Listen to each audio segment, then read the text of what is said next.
accuracy, but if it's true, what sort of things would they be doing there? Yeah, I mean, the MOD is right to say be cautious. Any leaked documents, you've got to exert some caution.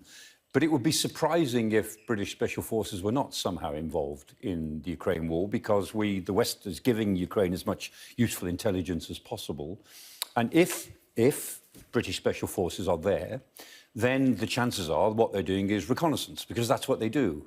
They sit quietly. What makes them special is that they can exist in any environment, from the mountains of Afghanistan to the deserts of the Gulf to the plains of Ukraine, and they can exist in ones and twos completely self-sufficiently without support and just observe and report back. And that's probably what they're doing. And the report says that of about 100 Special Force operatives there, including Latvians, French, United States and the Netherlands, Britain is providing 50 out of about 100 that are reported in these documents. And again, that would not be surprising, because British Special Forces are very well regarded around the world. We don't have so many of them. We have a few hundred, about a battalion size. But the Special Air Service, the Special Boat Service and the Special Reconnaissance Regiment, between them, have a very high reputation, and this is the sort of thing that they do. It is interesting, isn't it, in those leaked documents, that they gave us an insight, whether it is accurate or not, into the US politics with its allies and how those have evolved more recently. Yeah, actually, you're getting onto something which I think is far more important about the documents, which is the effect that, well, what they tell us about America's relations with the rest of the world. Because analysts, like me, have been talking about this for some time, the last decade or more, and the Americans worry about this for the last decade. But these are the sort of symptoms of what looks like a shift in world politics.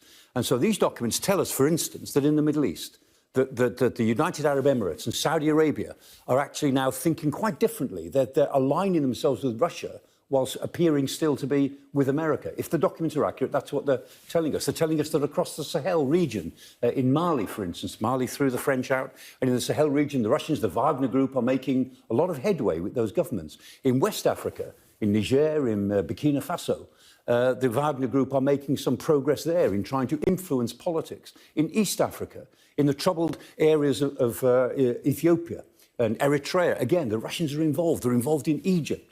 And what this shows is that America is losing traction. And even in South Korea, South Korea itself, which could not be more pro-America in terms of its defence, the South Koreans won't send weapons to Ukraine. They're resisting it. And these documents say that they've detected conversations within the military as to why they won't send weapons to Ukraine. And they are America's best ally in that region.